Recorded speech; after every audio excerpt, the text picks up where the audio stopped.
KPBS On Demand is supported by Markel Design and Remodeling, helping homeowners with their home remodeling needs. From ADUs to kitchen remodels, room additions, and custom homes, Markel Design and Remodeling can help homeowners design and build their dream homes. More at trustyourhometous.com.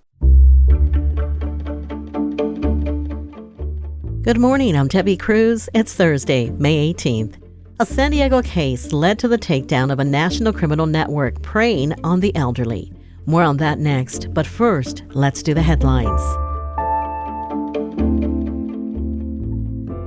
A work stoppage is disrupting bus service at MTS's South Bay Bus Division because of ongoing negotiations between Transdev and its bus operators. Transdev is the company currently contracted to run 65% of all San Diego routes. Right now, about 33% of MTS bus routes are currently not running. San Isidro resident Raimundo Carlos just moved to the area and relies on public transportation to get around. I was actually going for a job interview, so I was on my way, hoping to get a job so I don't really have to rely too much on the bus systems and whatnot. It is a little discouraging. MTS says it will update schedules via social media and at sdmts.com. Starting this month, more ambulances will respond to emergencies in San Diego as part of a new contract with Felk USA, which has struggled to meet response time goals since taking over the city's ambulance service in 2021. The City Council this week unanimously approved the new deal that calls for Felk to pay for a second company to boost its service. That company will be AMR. It provides service throughout the county. The arrangement begins on May 29th. Major League Soccer officials will be in San Diego today to make an announcement about the future of soccer in the city. Mayor Todd Gloria will join MLS Commissioner Don Garber and others for the announcement. The expansion of the league would make San Diego its 30th team. They would begin playing in February 2025 at Snapdragon Stadium. The announcement is set to happen at 10:45 this morning at the stadium. From KPBS, you're listening to San Diego News Now. Stay with me for more of the local news you need. KPBS On Demand is supported by the San Diego County Toyota dealers, presenting the new 2025 Camry with refined design and performance. Visit your local Toyota dealer to learn more about all the features the new 2025 Camry offers. The San Diego County Toyota dealers. We make it easy.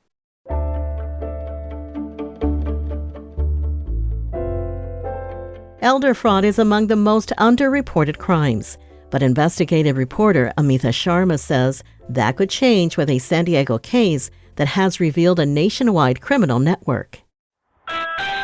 The video shows a 24-year-old member of an organized crime group. She's a money courier, part of a sophisticated effort that allegedly bilked people across the country out of millions of dollars. That looks terrible. Yeah. The footage is from Judith and Ronald Adig's doorbell camera. KPBS obtained the video from police. The El Cajon couple is seeing it for the first time. For the 78-year-old Judith, the video brings back memories of a fateful call she received in May of 2020. Hello.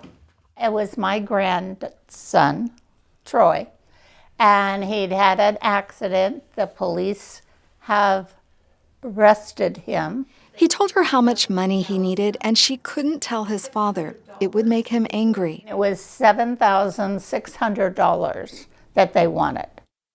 Cash. Everything is cash. And you're in jail. Judith had a lot of questions. He had all the answers. He said that somebody's going to come pick it up because that's the only way I can get it out of jail.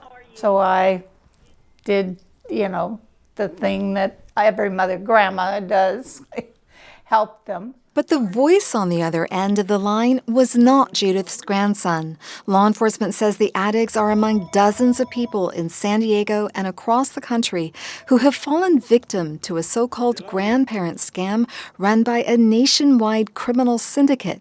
It's called the Enterprise. This is so much more rampant than anyone in the country is willing to admit. That's Deputy San Diego County DA Scott Perillo. He says the grandparent scam is an old crime, but the Enterprise has taken it to a new level. Okay, and your name is Jessica? Jessica. Okay. And you're going right back there? Yes. Okay, thank you. She's not Jessica, she's Jasmine. Jasmine Peror from Los Angeles. The indictment explains how couriers like her were at the bottom rung of the enterprise's ladder. She allegedly took the addict's money and passed it to a crew chief who oversees other couriers. It was then passed up to the national organization. Peror was eventually arrested in 2021 and charged with 33 felonies, including extortion, fraud, and money laundering. Alexandra Johnson is a prosecutor in the U.S. Attorney's Office in San Diego. She says Peror's arrest got the feds interested. The Justice Department doesn't usually pay attention to elder fraud abuse, but this one was different. But she led us to the others on the West Coast. Johnson would join Perello, the FBI, and other law enforcement agencies to form a first-of-its-kind crime-fighting team, the San Diego Elder Justice Task Force. In another first, the enterprise members were prosecuted under the Federal Racketeer Influenced and Corrupt Organizations Act, or RICO, which can lead to longer prison terms and larger fines. A RICO indictment in a case like this is something that is really a watershed moment in the fight against elder scams. A grand jury indictment followed in July 2021, naming 8 enterprise members. Looking back, investigators say they were able to break the case because the enterprise got too greedy. Couriers tried to squeeze more money out of their victims. That's what happened to the addicts. He did call back after he got his money, and he wanted $21,000 more. The couple headed to their bank, California Trust, to take the money out. The girls at the bank said, "This is a scam." And I said, "No, it's about my grandson." She said, "You start calling your whole family, it's a scam." As for the ongoing effort against the enterprise gang members, We're going to follow the evidence and get it done. Amita Sharma, KPBS News. The U.S. Attorney's Office says 6 indicted members of the enterprise have pleaded guilty. Multiple investigations are ongoing. This story was reported and written by KPBS freelance reporter J.W. August.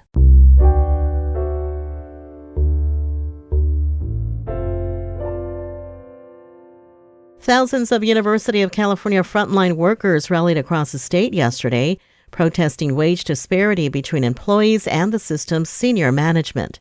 Reporter Kitty Alvarado went to the rally in La Jolla and tells us board members were voting on executive pay at the same time workers were protesting. We're fired up! Can't take no more. Patient care and service employees of the UC Jacobs Medical Center in La Jolla used their lunch break to rally outside the hospital. Treat your workers like you should. This is one of 3 local rallies at UC campuses that joined thousands across the state to protest the pay gap between UC employees and the governing members of the university system. The rallies were happening at the same time the UC Board of Regents was voting on giving chancellors a raise. They're asking for all employees to make a minimum of $25 an hour. Isaac Zamora, a respiratory therapist, joined the rally line on his break. It made me feel that they really don't care about the work that we do here. He says he was disappointed when he found out the regents were voting on giving those at the top of the pay scale another raise. The chancellor for UCSD, they approved a 79% raise for him. Meanwhile, we're out here asking for 5% just to keep us up so we can afford milk and bread. It stings. I can't say it doesn't. It stings. Kitty Alvarado, KPBS News. KPBS News reached out to the UC Board of Regents. It did not respond. Earlier this year, a massive earthquake demolished parts of Turkey and killed at least 50,000 people in that country. 2 weeks later, an engineer from SDSU arrived to study the devastation. SciTech reporter Thomas Fudge tells us what he learned. Structural engineering professor Robert Dow was part of a team of engineers who went to Turkey to report on the quake and the damage to structures. The length of rupture of that 7.8 earthquake was the same as the distance from San Diego all the way to Santa Barbara. He said modern earthquake design would have made a huge difference there. If you took all of those tens of thousands of buildings that collapsed in Turkey and put them on base isolation before the earthquake, not one of them would have collapsed. Base isolation means the foot of the building is not fastened to the ground. and the building can rock or slide slightly as the ground moves beneath it. Dowell said the use of weak concrete was also an issue in Turkey, but he said bridges actually did well. In all of Turkey, not one of them collapsed. Thomas Fudge, KPBS News. Around this time last year, the city of Vista was requesting proposals for a homeless shelter, but got no takers. But things worked out differently when it came to a safe parking site. North County reporter Tanya Thorne says one is set to open later this year. This marks the second safe parking site for the North County region. Jewish Family Service will help run the project out of the Vista Civic Center parking lot. The organization operates 5 other safe parking sites in San Diego County, including one in Encinitas. The lot in Vista will be pretty similar to the lot here in Encinitas. It'll also be 25 spaces. It'll also be during the overnight hours only. And we know from experience operating in this area that there's definitely a need, and we expect utilization to be high as soon as it's ready to open. Chris Olson with Jewish Family Service says the majority of people using the site are over age 50 and have full-time jobs. The Vista Safe Parking site will accommodate 25 cars from 6 p.m. to 7 a.m. and is expected to open in August. Tanya Thorne, KPBS News. Coming up, our KPBS Arts reporter gives us a sneak peek of the San Diego International Fringe Festival that kicks off tonight. We'll have that story and more just after the break.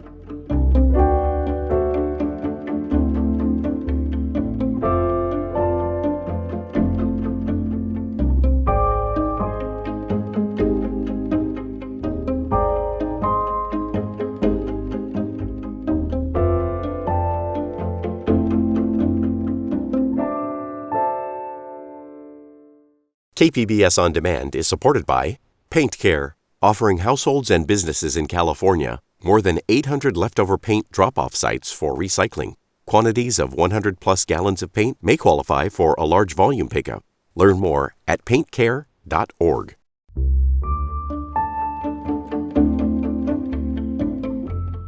Representatives from PBS stations across the country just wrapped up their annual meeting in San Diego. Education reporter MG Perez was there. 1,300 public broadcasting managers, producers, and other employees had the chance to take selfies with Sesame Street's Cookie Monster. C is for cookie. And they were also in San Diego this week to collaborate and communicate the latest developments in programming and fundraising. Sarah DeWitt is Senior Vice President and General Manager of PBS Kids, which has updated video games and new mobile apps for students on the way. There is more diversity, too. And that means not just showcasing the characters, but getting more and more creators and producers from BIPOC creators into our system and creating that content so we can have really authentic stories. PBS Kids serves more than 12.5 million visitors every month on its digital platforms. MG Perez, KPBS News.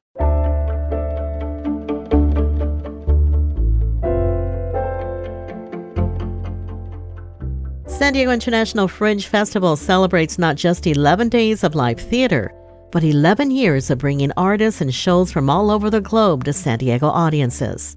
Arts reporter Beth Accomando has been covering San Diego Fringe since its inception and wants to introduce you to its latest team member.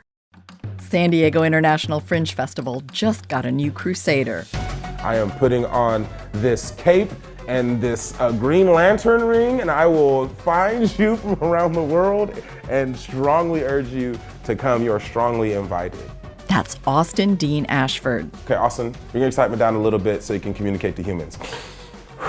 What I'm really excited about with having him here is the new energy and a new voice for our festival that helps represent the direction we'd like to take the festival. Kevin Charles Patterson founded San Diego Fringe back in 2013. And this year, he wanted to add someone to the team who would amplify Fringe's message of diversity and inclusivity. I want to hear the indigenous play that you and your ensemble put together now. I want to hear the Asian play. I want to hear the African play. I want to hear the Japanese play. I want to hear the Latinx play. I want to hear the queer play. I want it all. I want it all here, and I want it all now. Ashford has enthusiastically embraced his role as not just Fringe producer, but also as its ambassador for the arts. I want to bring some innovative ways for us to growth and invite new voices to come to the Fringe. Ashford was one of those new voices in 2018. I get to get amplified off of everybody else's first time because I remember my first time. And that perspective allows him to understand what artists need and how to attract a first-time Fringer like Mark Vigent to come down to San Diego from LA with his show Mark Pleases You. Hi everybody, my name is Mark, and I just died. And right now I'm in hell. Mark, can I have the hell lights? It's very tough for a lot of artists to go from hobby, amateur, to feel like they've had a professional moment. This festival did this for me. And it continues to do that for others. Plus, it upholds the international Fringe tradition of giving 100% of the box office to artists and providing an uncensored and unjuried platform for them. That's what appealed to Loud Fringe Theater Group's Candace Crystal. It allows for artists to be that, artistic. They can get a little crazy and maybe we go off script a little bit and we have some fun with it. And to have fun experimenting within a safe space, says Kate Rose Reynolds. She, along with Crystal, is part of Loud Fringe Theater Group's show Normal Heights. Things are not what they seem. Things wait in the shadows. Oh, I just gotta chill. Fringe is just such an incredible theatrical experience because you can see so many different things in this really short period of time. So you can go see a circus show, and then you can go see like a very serious drama, and then you can see a dance piece, and it can sort of fill your artistic cup up, and there's this energy that's really palpable. The Fringe show Choice Words tackles reproductive rights. Once upon a time, I was a teenager like you, just about your same age, when I got pregnant. Gabriela Sosa is one of the actresses in the play. She suggests coming to Fringe with an open mind. Because it may not be as polished as what you may see on a Broadway show, it's more real and guttural and relevant. But the joy of Fringe is that it can be anything an artist can create. Part of Ashford's job is to be ready to answer the question artists may be asking themselves as they try out new, crazy, provocative, or just plain silly ideas in their living rooms. There's so many people who are creating things that are worried, like, is there a platform for me? Is there a place where I can have my authentic voice and share it with people and people to want to hear? And I can say a resounding, unapologetic yes. Here at SD Fringe, we want your work. And so do I, because every year I look forward to these 11 days of sensory overload, stepping out of my comfort zone, and just being open to anything Fringe wants to throw at me. Beth Accomando, KPBS News. San Diego International Fringe Festival runs tonight through May 28th, with its home base in Balboa Park and one show running at Les Girls.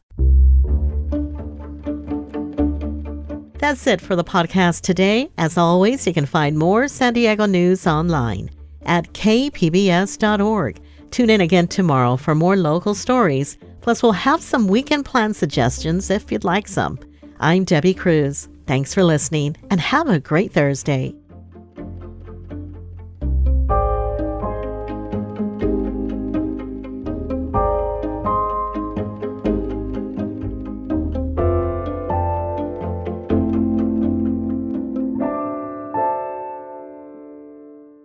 KPBS On Demand is supported by Paint Care, offering households and businesses in California more than 800 leftover paint drop-off sites for recycling.